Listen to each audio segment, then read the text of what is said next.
there are three dominant aspects to this Dajjal system, of which I believe, according to the hadith, there will be literally a world leader that's going to come. The first aspect is Fir'aun. Fir'auna, Hamana, ujunuduhuma. Fir'aun, Haman, and his armies. The first aspect is Fir'aun. Fir'aun is the political system.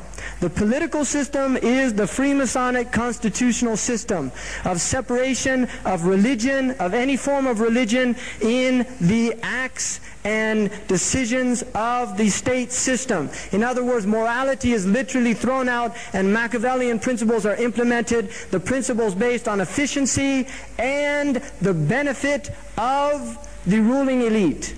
No other considerations are taken. If it means killing a lot of people, it means killing a lot of people. Lawrence Eagleberger, the Secretary of State, Acting Secretary of State of the United States, in Newsweek, when he was asked about the Bosnian matter, he said, this is a Greek tragedy. It has a beginning, it has an end, and a lot of people are going to die in between. That is a man who speaks Serbo-Croatian.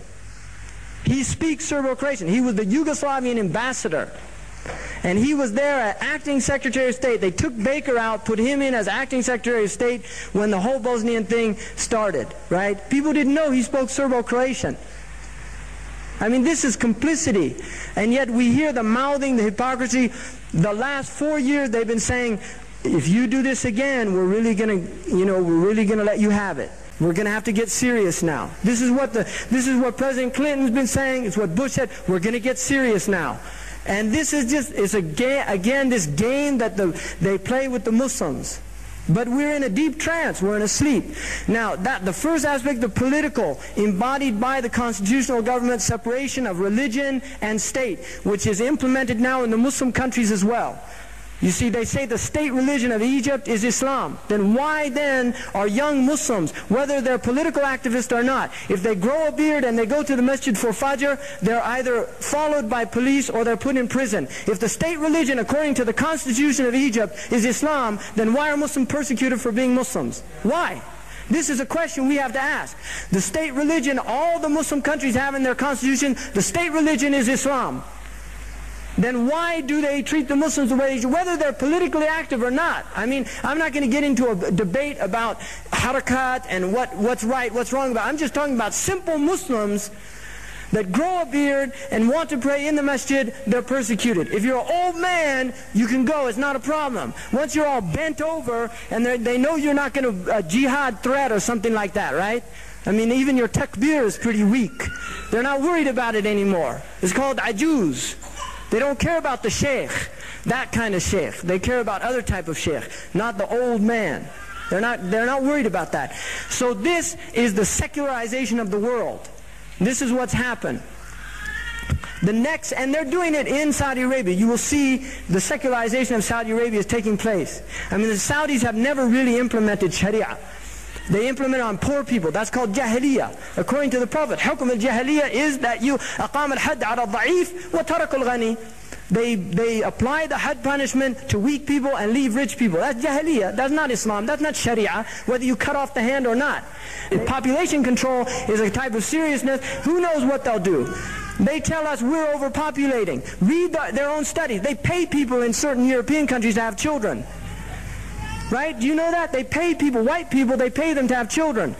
And yet they're sterilizing Muslim women all over the world. So if you're really worried about population control, why don't you just bring some of those Muslims to your country? All these Muslims want to get passports and become part of the EEC. You'll get lines of them outside the embassy. Just, we need population people, right? So they don't care about the earth. They don't care about the overburdening of No.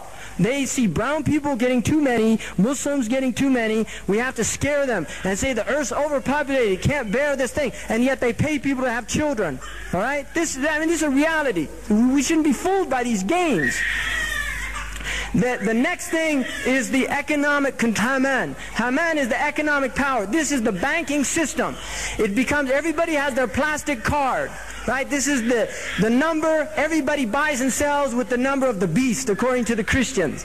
The Christians talk about the Antichrist. In their own book it says they won't buy or sell unless they have the number of the beast. Your number is this number they give you on the plastic card. They've already have a move. I need somebody to get her relax. I can't talk with the screaming.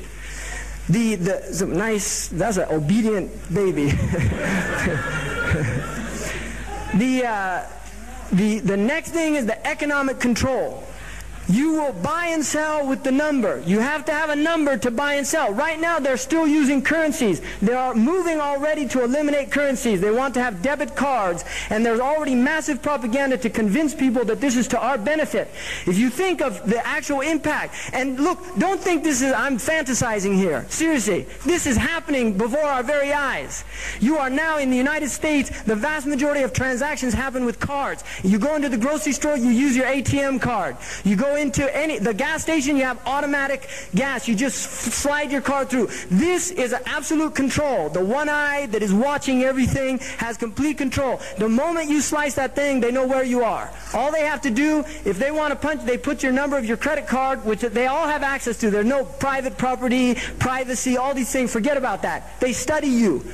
They know where you shop. They know what type of books you buy. If you buy, they'll trick you into buying these preferred reader cards and things. You go to a bookstore, so you want to join up with the preferred reader, and then whenever you buy a book, they literally print in the books you're buying and then turn the card. This is what they do in the United States. And then they do statistical analysis of what type of people are reading what type books. Because they want to know. The FBI in the United States, the Federal Bureau of Investigation, will check yearly what books were checked out in the entire United States with computer analysis. So they know exactly what books people are reading.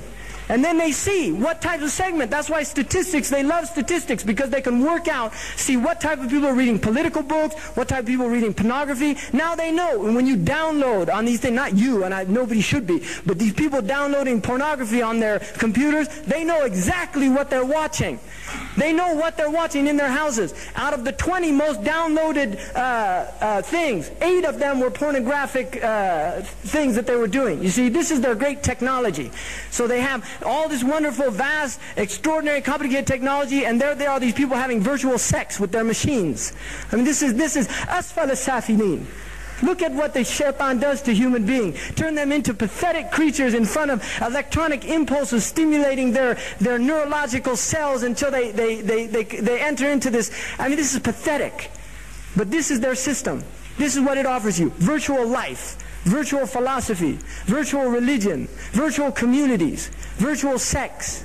This is all, no, we want the real thing. This is a Muslim want the real thing. We want human transaction. So the next thing, this economic thing of the Dajjal system, is to eliminate money so that you only buy with the number. Everybody has to have a number. And they're moving towards it. This will also eliminate free trade between people.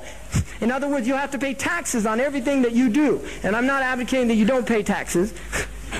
Right? For people, we're in the United Kingdom, we respect the laws. I saw on a television program a Muslim telling them we don't have to obey the laws in the United Kingdom. Where did they get that hukum from? What alim gave them that fatwa? If you don't want to obey the laws, make hijrah to a place where you follow your own laws. If you're living in the United Kingdom, you obey the laws. This is Islam. Because it's for maslahah. وَالضُّرُورَاتُ تُبِيحَ الْمَحْظُورَاتِ It's usul. Study your usul. But the point is that the economic system is being enacted within, I would say, Allahu A'lam, but within 10 to 20 years, the money, this type of money, they're working out night and day to find out ways of eliminating currency transactions between people. It's going to be hard, but this is what they want to do. The next thing is the military, which is junuduhuma, the armies of Fir'aun and Haman. They have to have an army. The United Nations, in the attempt to create a world army that will literally police people in the same way, like Noam Chomsky has mentioned, it becomes like a mafia protection agency. If you're not paying up, then they send the mafia in to break some arms, break some legs. This is what they do, so that they create a world army that will begin to do these things.